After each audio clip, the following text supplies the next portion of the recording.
Showdown.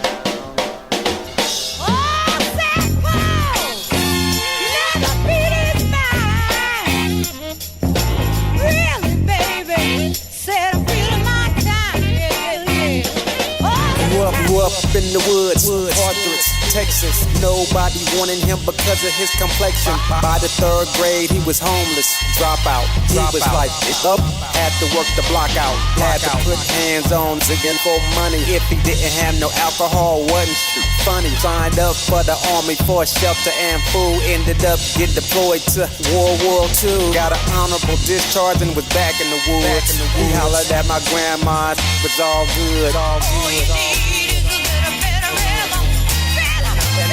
And the American flag. I said he had hands, so he was like Joe Louis. So he flew out to LA and was like, boy, let's do this. But he had to get a job first, working at the docks. Then he moved to Coca-Cola, moving soda pops. 5 kids later, no shot at the title. All he was fighting was his wife and a bottle. Settled down in Compton when this shit was just dirt.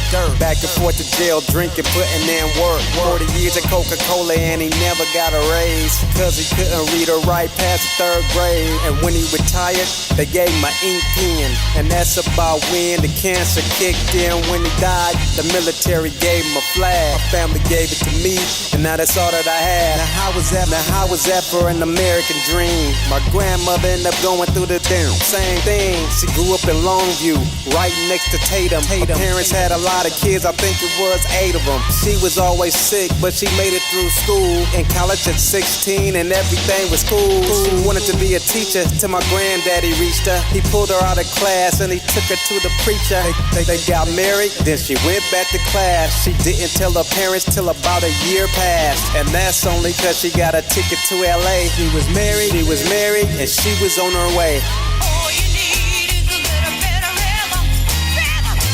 And the American flag. 5 kids later, and all of them was crying. She had to get a job, post office was hiring. She worked at Warway by the airport for 40 years. From LA, they know where that is. When she retired, she got a little pension, but nothing she could live off of. I was paying attention. And the American flag. Kidney failure, 2 heart attacks and a stroke, a stent, a pacemaker, and a whole lot of hope. In-home dialysis, I sanitized my hands. It's a tube coming out her stomach, and I'm like, man. I noticed she didn't cry when my grandfather died. I pulled her to the side and I gently asked her why. Her reply was that she had no more tears left. I accepted that, and I accepted death. And in a way, she was free now. But at the same time, she's 73 now. She was married for 50 years, and I had to ask her a question. I valued her opinion. She always taught me lessons. I closed the door, and I asked her, out of 50 years, how many of us you happy? She said 4. And the American flag.